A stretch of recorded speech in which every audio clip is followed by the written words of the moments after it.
গত 2-3 বছর ধরেই কম্পিউটার মার্কেটে বেশ ঝড়ঝঞ্ঝা বয়ে যাচ্ছে।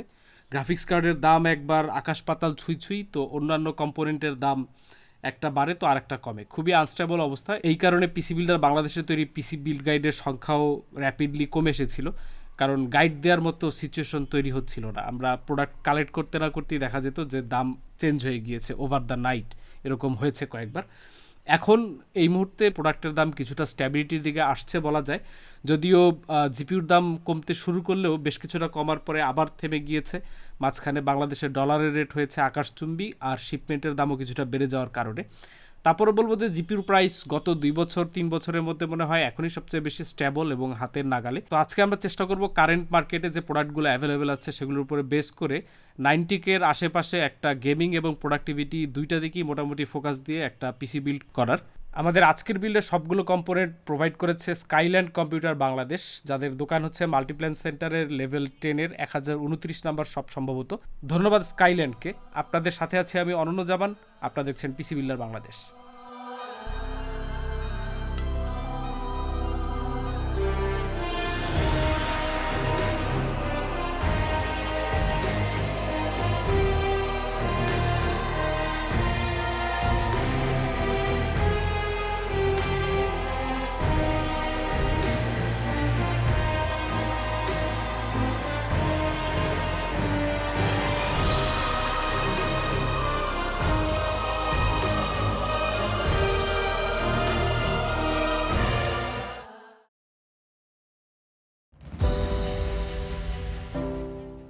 আজকের বিল্ডে আমরা প্রসেসর হিসেবে ব্যবহার করছি ইন্টেল 12 জেনের i5-12400, যেটা একটা 6 কোর 12 থ্রেডের প্রসেসর।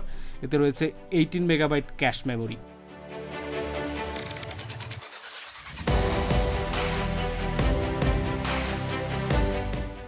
এখন এই ইন্টেল i5-এর সবচেয়ে কাছাকাছি AMD Ryzen কাউন্টারপার্ট হচ্ছে 5600X। আসলে এই মুহূর্তে এই রেঞ্জে i5 প্রসেসরগুলো R5-এর থেকে অনেক বেশি সেল হচ্ছে। এর কয়েকটা রিজন আছে। এর মধ্যে 12400-এর দাম হচ্ছে 20,500 টাকা, যেখানে 5600X-এর দাম হচ্ছে 23,500 টাকা।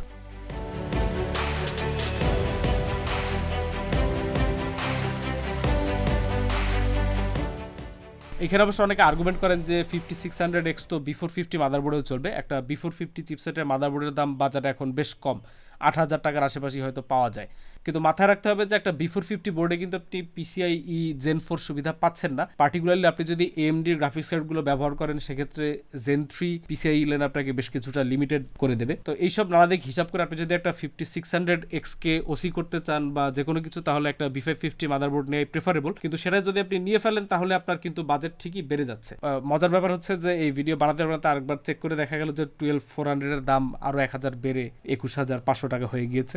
এনিওয়ে, তো 12400 দিয়েও যে আপনি খুব সস্তায় বিল্ড করতে পারবেন এমন না। আপনার যদি একটা ডিসেন্ট B660 মাদারবোর্ড নিতে হয়, যেমন MSI B660MA Pro বা Asus Prime B660MA, এই টাইপের বোর্ডগুলো বা টাফ B660ME, এগুলো নিতে গেলে কিন্তু ঠিকই আপনাকে 16 থেকে 17,000 টাকার মতো খরচ করতে হবে। তো যদি একটু আমরা বাজেট মাদারবোর্ডের দিকে যাই, তাহলে গিগাবাইটের একটা মাদারবোর্ড বাজারে অ্যাভেলেবেল রয়েছে, যেটা হচ্ছে Gigabyte B660M DS3H AX DDR4 motherboard. এইটা 13,300 টাকায় পাওয়া যায়, কিন্তু সমস্যা হচ্ছে এটা একটা MATX অর্থাৎ মাইক্রো ATX মাদারবোর্ড। দুঃখজনকভাবে হলেও সত্যি বাংলাদেশের বাজারে অনেকে জানেন বা বলে থাকেন, কেন বলেন বা কেন জানেন জানি না, যে MATX বোর্ডগুলোর পারফরমেন্স একটা ফুল সাইজ ATX বোর্ডের থেকে কম বা একই মানেন না। আসলে এই কথাটা খুব একটা যুক্তিসঙ্গত নয়। আমরা এর আগে মিনি ATX বিল্ড ভিডিওতে পিসির বা মাদারবোর্ডের বিভিন্ন ফর্ম ফ্যাক্টর নিয়ে কথা বলেছিলাম। ব্যাপারটা আসলে তাই যে এগুলো শুধু ফর্ম ফ্যাক্টর সাইজে ছোট করা হয়, তার মানে কিছু পোর্টস, লেন্স, কিছু ফিচার্স হয়তো কাট ডাউন কখনো কখনো করা হতে পারে।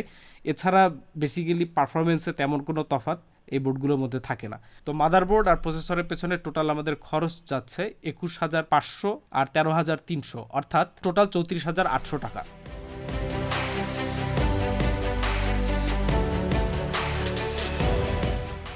প্রসেসর ইনস্টল করার পরে আমরা যেটা করি সেটা হচ্ছে এসএসডিটা ইনস্টল করে ফেলা। এসএসডি আমরা সিস্টেম ড্রাইভের জন্য ব্যবহার করছি HP EX 900 250GB M.2 SSD, যেটা এই মুহূর্তে বাজারে 3200 টাকায় পাওয়া যাচ্ছে। এখন এই স্টোরেজের ব্যাপারটা আসলে man to man, user to user খুব বেশি ভেরি করে।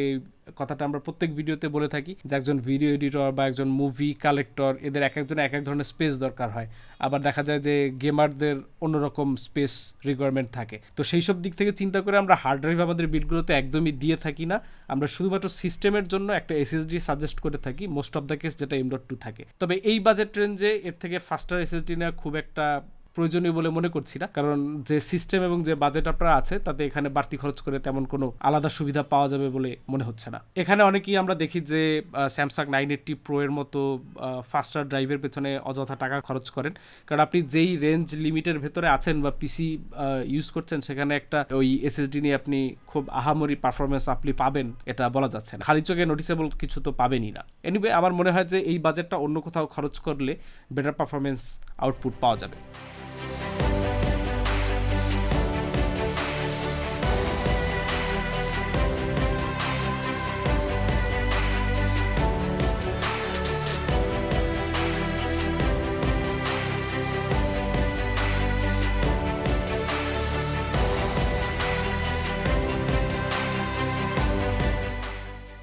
i5 12400 এর সাথে একটা স্টক কুলার দেওয়া থাকে, যে কুলারটাকে আমরা খুব যত্নের সহিত ইগনোর করি, কারণ এইসব বিল্ডে সবাই প্রেফার করে একটা আফটার মার্কেট কুলার ব্যবহার করতে।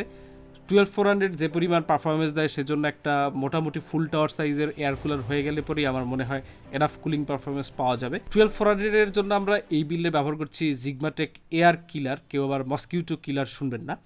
এনিওয়ে জিগমাটেক এয়ার কিলার প্রো আর্কটিক ARGB CPU কুলারটা, এটার দাম হচ্ছে 3000 টাকা। আমার মনে হয় এই প্রাইসে এই বাজেট রেঞ্জে এটা একটা খুবই ডিসেন্ট কুলার। কেন সেটা আমরা পারফরমেন্স টেস্টে গিয়ে আরও বেশি দেখব। বিল্ড কোয়ালিটি ওয়াইজ কুলারটা দেখতে শুনতে সব মিলিয়ে খারাপ না, তবে আমার মনে হয় মাউন্টিং ব্র্যাকেটগুলো আরেকটু বেটার হতে পারতো, আরেকটু ইনস্টলেশন ফ্রেন্ডলি হতে পারতো। যদিও মোটামুটি সব এয়ার কুলারের মাউন্টিং সিস্টেমই একটু কমপ্লিকেটেড আমার কাছে মনে হয়, এমনকি আরও অনেকের কাছে লাগতে পারে। তবে সব ক্ষেত্রেই এআইওর দিকে দৌড় দেওয়ার তেমন প্রয়োজন নাই, কারণ এআইওগুলো ইউজুয়ালি এক্সপেন্সিভ হয়ে থাকে।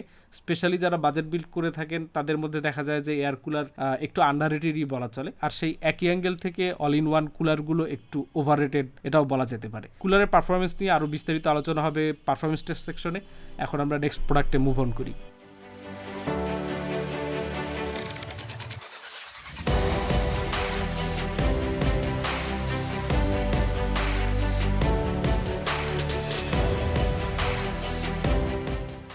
এরপরে মেমোরি বা র্যাম ইনস্টল করে ফেলা যাক। র্যাম হিসেবে আমরা ব্যবহার করছি Kingston Fury beast 8x8 16GB 3200 মেগাহার্জের একটা কিট।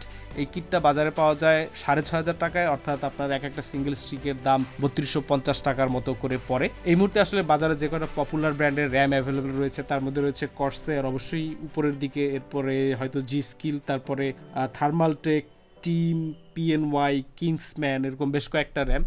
তো এদের মধ্যে আসলে কিংস্টন কোথায় জায়গা করে নেবে এটা সময় বলে দেবে। তবে কিংস্টন বাইরের দেশগুলোতে খুবই পপুলার, বলতে গেলে ওয়ার্ল্ডের মোস্ট পপুলার র্যামগুলোর মধ্যে একটা। আনফর্চুনেটলি বাংলাদেশের বাজারে মেলা দিন না থাকায় এই ব্র্যান্ড নেমটা হয়তো এখনকার জেনারেশন অনেকে চেনেই না। এনিওয়ে কিংস্টনের সাথে একটা নস্টালজিয়া জড়িয়ে আছে, সেটা আগেও বলেছি, হয়তো সামনে কিছুদিন দেখা যাবে আমরা প্রচুর কিংস্টনের র্যাম ব্যবহার করছি। অ্যাজ লং তারা তাদের ব্র্যান্ড নেমের প্রতি সুবিচার করতে পারে, আমাদের ব্যবহার করতে কোনো সমস্যা নেই। এই বিল্ডের জন্য আমরা ব্যবহার করছি DeepCool Maccube 110WH MATX কেসিংটা। এই কেসটা দেখতে অনেকে বলবেন যে এটার ভেতরে একটা পরিচিত ব্র্যান্ডের একটা পরিচিত কেস, অলমোস্ট একই রকম দেখতে। আসলে বাস্তবার্থী এই কেসটার সাথে NGXT H510 এর বেশ চেহারাগত মিল রয়েছে, এমনকি এটার ফ্রন্ট প্যানেলটা ওই একই রকম পুরোপুরি ফ্ল্যাট, কোনো মেশ নাই। একমাত্র যে এয়ার ভেন্টস আছে সেগুলো হচ্ছে ফ্রন্ট প্যানেলের দুই পাশে, সেটাও বলতে গেলে ওই NGXT কেসটার মতনই। তো এই একই কারণে দেখা যায় যে এই কেসটা অনেকে ওই NGXTর মতনই একটু ওভেন টাইপের হবে, এয়ারফ্লো কম হবে, এটা অনেকে ভেবে থাকেন। কিন্তু বাস্তব টেস্টিংয়ের ক্ষেত্রে আমরা গিয়ে দেখতে পাই যে কেসটা আসলে খুব একটা খারাপ পারফর্ম করে না। ইনফ্যাক্ট মানে যেই বাংলাদেশের ওয়েদার এবং যা কিছু আছে সব কিছু মিলিয়ে এই কেসটা মোটামুটি ডিসেন্ট পারফরমেন্সই করেছে আমাদের টেস্ট অনুযায়ী। আর সবচেয়ে মজার ব্যাপার হচ্ছে এই কেসটা বাজারে কিনতে পাওয়া যায় মাত্র 3600 টাকায়, মানে NGXTর যে কেসটা পাওয়া যেত সেটা অলমোস্ট এটা ডাবল দাম ছিল। অবশ্যই এটাও মানতে হবে যে NGXT কেসটার বিল্ড কোয়ালিটি, যে ম্যাটেরিয়াল দিয়ে বিল্ড করা, সেগুলো সব বেশ ভালোই বেটার ছিল, বাট স্টিল এই প্রাইসে যে আপনি সিমিলার লুক বা ফিল দিতে পারে এরকম একটা কেস পাচ্ছেন সেটাও ডিসেন্ট। তো শুধু ম্যাটেরিয়ালের কথা যদি আপনি বাদ দেন বাকি ফিচার কিন্তু মোটামুটি কাছাকাছি, এবং আমার কাছে মনে হয় যে 3600 টাকা এই মুহূর্তে বাজারে যেই কেসগুলো রয়েছে তার মধ্যে এই কেসটা খুব ভালো একটা অবস্থানে আছে এবং বেশ ক্লাসি একটা লুক এই কেসটা দিতে পারবে আপনার পিসিকে।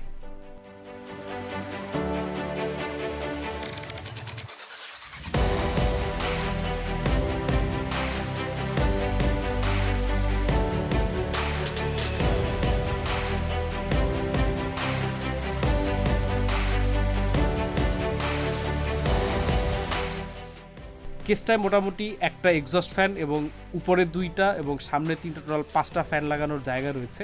এজন্য আমরা অ্যাপটেক RF-200 5-in-1 RGB ফ্যানের একটা সেট কিনে নেই, যাতে আমরা 5টা ফ্যানই ইনস্টল করতে পারি কেসের যে 5টা ফ্যানের অপশন রয়েছে তাতে। এই ফ্যান সেটটার দাম 1600 টাকা। আসলে 1600 টাকায় 5টা ফ্যান যখন পাওয়া যায়, তাও আবার RGB, তখন এই নিয়ে আসলে খুব বেশি আলোচনার কিছু থাকে না। কেসে ফ্যানগুলো মাউন্ট করার সময় আমরা 3টা রাখবো ইনটেক আর 3টা রাখবো এক্সস্ট। তবে যেহেতু সিপিইউর ফ্যান রয়েছে এবং গ্রাফিক্স কার্ডে ফ্যান রয়েছে, তাই দিন শেষে থিওরির বাইরে গিয়ে প্র্যাকটিক্যালি একটু পজিটিভ এয়ার প্রেশার বেশিই থাকার কথা। পাওয়ার সাপ্লাই হিসেবে আমরা এই বিল্ডে ব্যবহার করছি Corsair CV550 80+ bronze rated power supply. এটার দাম হচ্ছে বাজারে 4400 টাকা। পাওয়ার সাপ্লাই নিয়ে আসলে খুব বেশি রিসার্চ করার মনে হয় এই মুহূর্তে বাজারে তেমন কারোরই দরকার পড়ে না। Corsair PSU-কে মানুষজন ঠেলতে ঠেলতে মোটামুটি একটা জাতীয় পাওয়ার সাপ্লাইয়ের জায়গায় নিয়ে গেছে। এর রিজনও আছে যে Corsair মোটামুটি আপনাকে ডিসেন্ট একটা পারফরমেন্স দেয় এবং প্রাইসও বেশ কম্পিটিটিভ।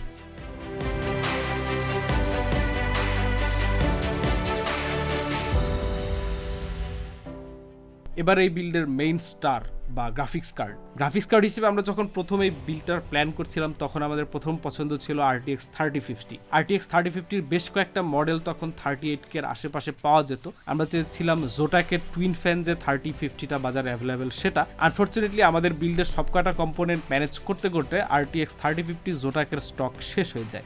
তারপর শেষমেশ আমাদেরকে বাধ্য হয়ে আপনার গিগাবাইটের RTX 3050, যেটার দাম এখনও ফর সামহোয়াট রিজন 50,000 টাকার আশেপাশে আছে, সেই ট্রিপল ফ্যানের কার্ডটা আমাদেরকে সংগ্রহ করতে হয়, কারণ এই মুহূর্তে আর কোনো 3050 অ্যাভেলেবেল ছিল না। এখন এই ট্রিপল ফ্যানের গিগাবাইটের 3050 কার্ডটা কোনোভাবেই আপনাদের কাউকে নিতে খুব বেশি শক্তভাবে রেকমেন্ড করতে পারতেছি না, কারণ ফার্স্ট অফ অল এটার প্রাইসটা একদমই আউটরেজিয়াস।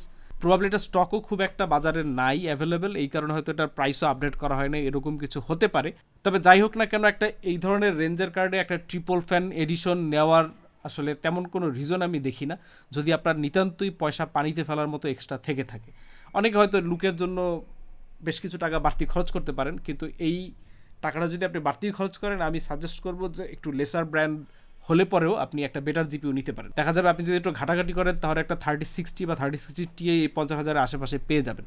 তো সেগুলো এই কার্ডটা থেকে অনেক অনেক বেটার পারফর্ম করবে, ইভেন দো সেগুলো যদি ডুয়াল ফ্যানের কার্ডও হয়ে থাকে। কারণ এই লো রেঞ্জের জিপিইউগুলোতে আসলে এই কুলিং খুব একটা ম্যাটার করে না, কারণ যে রেঞ্জে পারফরমেন্স এরা দেয় আর যেই পরিমাণ হিট এরা জেনারেট করে, তাতে 3টা ফ্যান অনেক সময় আননেসেসারি বা ওভারকিল হয়ে যায়। সেদিক থেকে আমি বলবো যে ফ্যান দিয়ে একটা স্যাক্রিফাইস করেন, প্রয়োজনে কিছুটা লুক আর ব্র্যান্ড নেমেও ছাড় দেন, কিন্তু যদি কিছু টাকার বাড়িয়ে হলেও আপনি একটা বেটার জিপিইউ পেয়ে যান, সেটাই প্রেফার করা আমার কাছে মনে হয় অনেক বেশি যুক্তিযুক্ত হবে। আসলে এই বিল্ডটার কাজ আমরা কমপ্লিট করতে করতেই বাজারে 2060-র বেশ কিছু ভ্যারিয়েন্ট চলে আসে। স্পেশালি PNY এর যে 2060 12GB এডিশনটা রয়েছে, যেটা বাজারে এখন 38K-তে পাওয়া যাচ্ছে। তো এনিডে আমি বলবো যে এই 3050-র উপরে একটা 2060 নিয়ে নেওয়া আপনাদের জন্য বেটার চয়েস হবে, ইভেন প্রাইসের ক্ষেত্রে যদি বলেন, পারফরমেন্সের ক্ষেত্রেও যদি বলেন। ওভারঅল একটা RTX 2060 একটা RTX 3050 থেকে যদিও এক জেনারেশন আগের, কিন্তু পারফরমেন্স টেস্টে গিয়ে দেখা যায় যে 2060 সবসময় 5-10% এগিয়েই থাকে।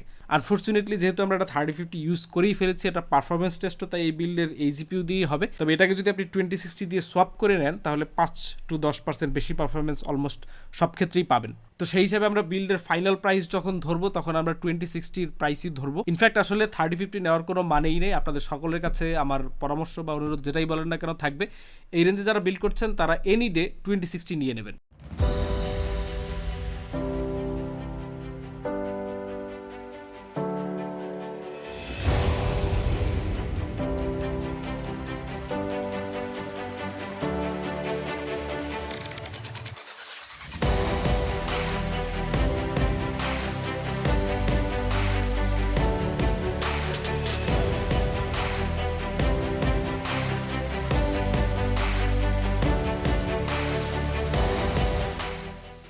বিল্ড শেষ, এবার পারফরমেন্স টেস্ট শুরু করা যাক।